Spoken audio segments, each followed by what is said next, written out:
সবাইকে আজকের নতুন ক্লাসের আলোচনার বিষয়বস্তুতে স্বাগত। আমাদের আজকের আলোচনার বিষয়বস্তুর নাম হচ্ছে প্রশমন তাপ। আমরা ক্লাস 7-8 থেকেই অন্তত একটা কথা শিখে আসছি যে প্রশমন বিক্রিয়া কাকে বলে। প্রশমন বিক্রিয়ার ফলে যে তাপ উৎপন্ন হয় তাকে বলা হয় প্রশমন তাপ। প্রশমন বিক্রিয়াতে কি বলা হয়েছে সেটা হচ্ছে যে অ্যাসিড এবং ক্ষারের বিক্রিয়ায় লবণ এবং পানি উৎপন্ন হওয়ার বিক্রিয়াকে প্রশমন বিক্রিয়া বলা হয়। আজকে আমরা যে জিনিসটা শিখব সেটা হচ্ছে যে তীব্র অ্যাসিড এবং তীব্র ক্ষারের বিক্রিয়ার ফলে যে প্রশমন তাপ উৎপন্ন হবে সেই প্রশমন তাপের মানটা কিন্তু ধ্রুবক তথা একই রকম থাকবে। বিষয়টা আসলে লক্ষ্য করা যাক, লক্ষ্য করলে এই প্রশ্নের উত্তরটা পাওয়া যাবে। আমি এখানে দেখতে পাচ্ছি যে হাইড্রোক্লোরিক অ্যাসিড, সোডিয়াম হাইড্রক্সাইড, ক্ষার মিলে এখান থেকে সোডিয়াম ক্লোরাইড, লবণ, পানি। এখন আমি কিন্তু এখানে এটাকে NaCl এইভাবে লিখি নাই, যদিও নিচের ক্লাসের বইতে এইভাবে লেখা থাকে, কিন্তু আসলে আমরা জানি যে একটা জলীয় দ্রবণে কিন্তু এই লবণটা কিন্তু আয়ন আকারে থাকবে, যার কারণে এটা লেখা হয়েছে। ফলে এটা Na+Cl- একটা আয়ন আকারে থাকবে দ্রবণে। অন্যদিকে অ্যাসিডের থেকে H+ এবং ক্ষারের OH- মিলে যে জিনিসটা তৈরি করবে সেটার নাম হচ্ছে পানি, এবং এই বিক্রিয়া থেকে যে পরিমাণ তাপ উৎপন্ন হবে সেটা ΔH - 57.34 কিলো জুল। ভালো কথা। আমরা আরেকটা বিষয় লক্ষ্য করি, এখানে কিন্তু আমি একটা নাইট্রিক অ্যাসিড, একটা শক্তিশালী অ্যাসিড তথা তীব্র অ্যাসিড নিয়েছি। এই তীব্র অ্যাসিড এবং তীব্র ক্ষারের বিক্রিয়ায় অনুরূপভাবে লবণ এবং পানি উৎপন্ন হয়েছে, এবং এখানে যে ΔH এর মান দেখতে পাচ্ছি সেটা হচ্ছে -57.35 কিলো জুল। অন্যদিকে আমি আবার HCl অ্যাসিড নিলাম, আবার তার সাথে পটাশিয়াম হাইড্রোক্সাইড, আমি ক্ষারটাকে ভিন্ন করলাম, সেখান থেকে পটাশিয়াম ক্লোরাইড লবণ পেলাম এবং পানি পেলাম, এবং সেখান থেকে পাইলাম ΔH -57.43 কিলো জুল। একটা বিষয় লক্ষ্য করে আমরা দেখি, প্রত্যেকটা জায়গায় এখানে কিন্তু 57 করে আছে। এটা 0.34, তার পরবর্তী অংশ, এর অংশটা হচ্ছে 0.35, তার মানে ডিফারেন্সটা হচ্ছে জাস্ট 0.01, আর এখানে হচ্ছে 0.43।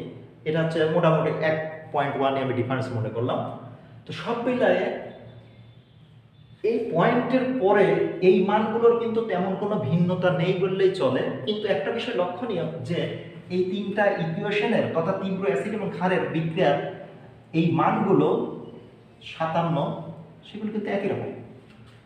অর্থাৎ আমি বলতে পারি যে এই তীব্র অ্যাসিড এবং তীব্র এই ক্ষারের এই উপরের তিনটা যে সমীকরণ, এই সমীকরণের ΔH এর মান গড় হিসাবেও প্রায় সেটা বলতে পারি -57.3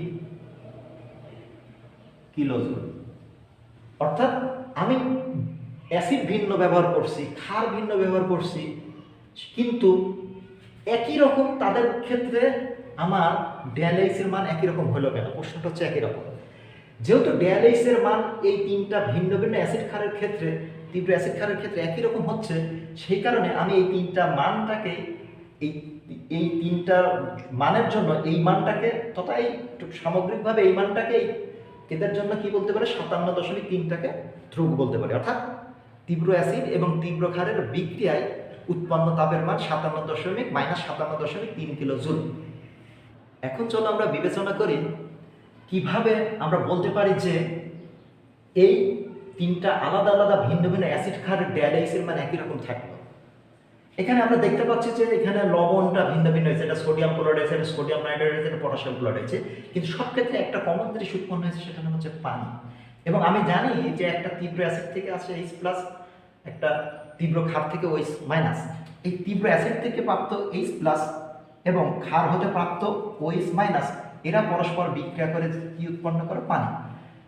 ফলে এখান থেকেও পাইছি H+, OH-, এখান থেকেও পেয়েছি H+, OH-, এখান থেকেও পেয়েছি H+, OH-। অর্থাৎ প্রত্যেকটা জায়গায় আমার এই যে পানিটা গঠিত হয়েছে সেটা কিন্তু অ্যাসিডের H+ এবং ক্ষারের OH- থেকে এবং পানিটা গঠিত হয়েছে। ফলে আসলে আমরা যে বিষয়টা লক্ষ্য করলে বা পরীক্ষা নিরীক্ষা করলে দেখা যাবে যে এখানে যে 57.3 যে কিলো জুল যে মানটা উৎপন্ন হয়েছে, এই মানটা কিন্তু আসলে পানির গঠন থেকে উৎপন্ন হয়েছে। ফলে আমরা যদি একটা তীব্র অ্যাসিড এবং তীব্র ক্ষার বিক্রিয়া করাই, সেক্ষেত্রে তার প্রশমন তাপের মান ধ্রুবক বা একই রকম থাকে এবং সেটা হচ্ছে 57.3 কিলো জুল। এখন এই আলোচনা শোনার পর যদি আমি এখানেই রেখে দিই, তাহলে আমাকে কোনো স্টুডেন্ট এসে একটা কথা বলতে পারে যে স্যার, আপনি যে কথাটা বলেছিলেন যে একটা তীব্র অ্যাসিড এবং তীব্র ক্ষারের প্রশমন তাপের মান ধ্রুবক বা একই রকম বা 57.3 কিলো জুল থাকে, এই কথাটা সত্য নয়। কেন সত্যি নয় সে আমাকে বলবে যে স্যার, এখানে হাইড্রোজেন ফ্লোরাইড একটা তীব্র অ্যাসিড, সোডিয়াম হাইড্রোক্সাইড একটা তীব্র ক্ষার, তার থেকেও আমাদের একটা সোডিয়াম ফ্লোরাইড লবণ উৎপন্ন হয়েছে, পানি উৎপন্ন হয়েছে, কিন্তু তার ড্যালেইসের মান কেন 68 হলো? অর্থাৎ 57 চাইতে তো অনেকগুলো, প্রায় 10 পরিমাণ বেড়ে গেছে। কেন? তার মানে তো এটাও তো তীব্র অ্যাসিড তীব্র ক্ষার, তাহলে তো আপনি যে কথাটা বলতেছেন সে বলেছিলেন সে কথাটা আসলে তো সত্যি নয়। হ্যাঁ, এরও উত্তর আছে, সেটা হচ্ছে যে হ্যাঁ, এখানেও একটা তীব্র অ্যাসিড এবং তীব্র ক্ষার বিক্রিয়া করেছে, এখান থেকেও প্রাপ্ত H+ আছে, OH- আছে, এখানেও কি হয়েছে, উৎপন্ন হয়েছে। কিন্তু আমরা লক্ষ্য করি লবণ যেটা পানির ভিতর থাকে, একটা Na+ যোগ F-, এটা যদি পানির মধ্যে থাকে, পানির মধ্যে আছে কে, সোডিয়াম ক্লোরাইড, সেক্ষেত্রে এই পানির অণুগুলো তাকে কিন্তু চারিদিক থেকে ঘিরে রাখে, বা উল্টো বা আমি সহজ ভাষায় বলতে পারি পানির মধ্যে যে লবণটা থাকে সেই লবণের আয়নগুলোকে কিন্তু দ্রাবক অণুগুলো সংযোজিত বা চারিদিক থেকে ঘিরে রাখে। এই কারণে এখানে যে ফ্লোরাইড আয়নটা আছে এটা আকার কিন্তু অত্যধিক ছোট। এই ছোট হওয়ার কারণে আমার পানির মধ্যে পানির অণুগুলো এই ফ্লোরাইড আয়নের সাথে অনেকগুলো কি করতে সন্নিবেশিত হতে পারে তথা বন্ধন গঠিত করতে পারে। আর আমরা জানি যে যেখানে কোনো বন্ধন গঠিত হবে সেখানে কি হবে, তাপ উৎপন্ন হবে। যার কারণে এইচের এবং সোডিয়াম হাইড্রোক্সাইডের ক্ষেত্রে এই ফ্লোরাইড আয়নটা অত্যধিক ছোট হওয়ার কারণে আমার দ্রাবকের পানি অণু দ্বারা অনেক বেশি সন্নিবেশিত হয়, সেখান থেকে অতিরিক্ত তাপটা তখন 57.3-এর সাথে যোগ হয়ে আমার মানটাকে কি করে দেয়, বর্ধিত করে দেয়। এই কারণেই আমাদেরকে মনে রাখতে হবে একটা ঘ নম্বরে একটা প্রশ্ন আসতে পারে যে আমরা জানি যে একটা তীব্র অ্যাসিড আর তীব্র ক্ষারের প্রশমন তাপের মান ধ্রুবক, ঠিক আছে, কিন্তু বলা হবে যে এইচের এবং সোডিয়াম হাইড্রোক্সাইডের ক্ষেত্রে প্রশমন তাপের মান তাদের ধ্রুবক মানের চেয়ে বেশি কেন বা স্বাভাবিক মানের চেয়ে বেশি কেন? তার উত্তরটা এভাবে তোমরা দিতে পারবে যে এখানে আমার যে পানি উৎপন্ন হয় সেখান থেকে 57, ঠিক আছে, কিন্তু এখানে যে ফ্লোরাইড আয়নটা হয় সেটা অত্যধিক ছোট হওয়ার কারণে সেটা অনেক বেশি পানির অণু দ্বারা সংযোজিত থাকে, যার কারণে সেখান থেকে কি উৎপন্ন হয়, অতিরিক্ত যে তাপ উৎপন্ন হয় সেই তাপটা তখন আমার 57-এর সাথে যুক্ত হয়, সেটা 68.60-তে পরিণত হয়। অর্থাৎ তীব্র অ্যাসিড এবং তীব্র ক্ষারের প্রশমন তাপের মান ধ্রুবক, ঠিক আছে, কিন্তু একটা ব্যতিক্রম আছে, সেটা হচ্ছে এইচের এবং সোডিয়াম হাইড্রোক্সাইডের ক্ষেত্রে। এই ব্যতিক্রমটা আমাদের মনে রাখা লাগবে। এবার আসা যাক যে আমি তো সবসময় তীব্র অ্যাসিড এবং তীব্র ক্ষার বিক্রিয়া করাবো না। যদি কথার কথা এমন ঘটনা ঘটে যে আমি দুর্বল অ্যাসিড বিক্রিয়া করালাম, এটা তো জানি আমরা দুর্বল অ্যাসিড, আর এটা জানি আছে শক্তিশালী ক্ষার, তাহলে দুর্বল অ্যাসিড এবং আমি যদি শক্তিশালী ক্ষার বিক্রিয়া করা সেখান থেকে কিন্তু লবণ পানি উৎপন্ন হবে, কিন্তু আমি দেখতে পাচ্ছি যে সেখানকার মানটা কি হচ্ছে, কমে গেছে। কিন্তু এখান থেকেও তো আমার H+ পাবো, আর এখান থেকেও তো আমি OH- পাবো, তাহলে ঠিক আছে, সেখানেও পানি উৎপন্ন হয়েছে, তাহলে এটাও তো 57.3 কিলো জুল হতে পারতো, সেখান থেকে কেন 57 থেকে 2 কমে গেছে? এর উত্তরটা হচ্ছে যে এইটা যেহেতু একটা শক্তিশালী ক্ষার, তার মানে এটা সম্পূর্ণরূপে বিয়োজিত হয়ে এখানে OH- তৈরি করবে, বাট এটা দুর্বল অ্যাসিড হওয়ার কারণে কিন্তু দ্রবণে সম্পূর্ণরূপে বিয়োজিত হতে পারবে না। ফলে এই দ্রবণের মধ্যে খুবই কম পরিমাণ H+ থাকবে আর বেশি পরিমাণ OH- থাকবে, ফলে এই OH- H+কে সম্পূর্ণরূপে পানিতে কনভার্ট করে দেবে, তখনও কিন্তু OH- কিন্তু ওই দ্রবণের মধ্যে বেঁচে থাকবে। অন্যদিকে যদি আমরা জানি CH3COOH, এইটা কিন্তু ভেঙে যে আমার কি করে CH3COO- যোগ H+, আমরা এই সমীকরণটা জানি। এখন এই H+ যদি ক্রমাগত ক্ষয় হয়ে মানে নিঃশেষ হয়ে এই সমীকরণ থেকে পানি তৈরি করতে থাকে, তখন কিন্তু এর সাম্যাঙ্কের মান কি হবে, কম বেশি হয়ে যাবে।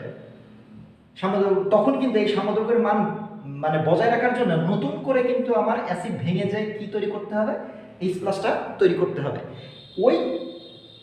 ওই তৈরি করতে H+ কিন্তু পুনরায় আবার OH- এর সাথে বিক্রিয়া করে পানি উৎপন্ন হয়। এভাবে কি হবে, যতক্ষণ দ্রবণের মধ্যে OH মাইনাস আয়নটা থাকবে ততক্ষণ অ্যাসিডটা ভেঙে যায় H+ তৈরি করতে থাকবে।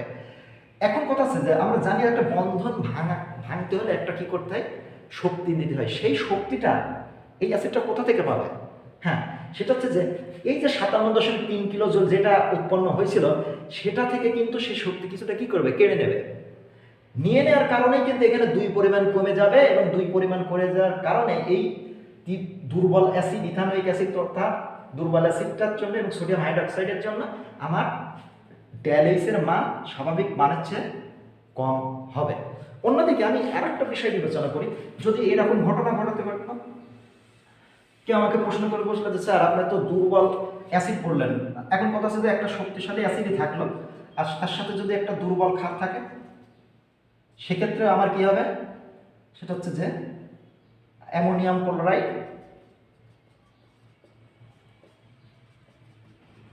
আর পানি। সেক্ষেত্রে ডেলএইচের মানটা কি হবে? সেক্ষেত্রে ডেলএইচের মানটা হবে, এটাও কিন্তু আমার মানটা কম হবে। কেন কম হবে? কারণ এখানে যেমন আমার ক্ষারটা সম্পূর্ণরূপে বিয়োজিত হয়েছিল আগের আলোচনাতে, এবার কিন্তু অ্যাসিডটা সম্পূর্ণরূপে বিয়োজিত হবে।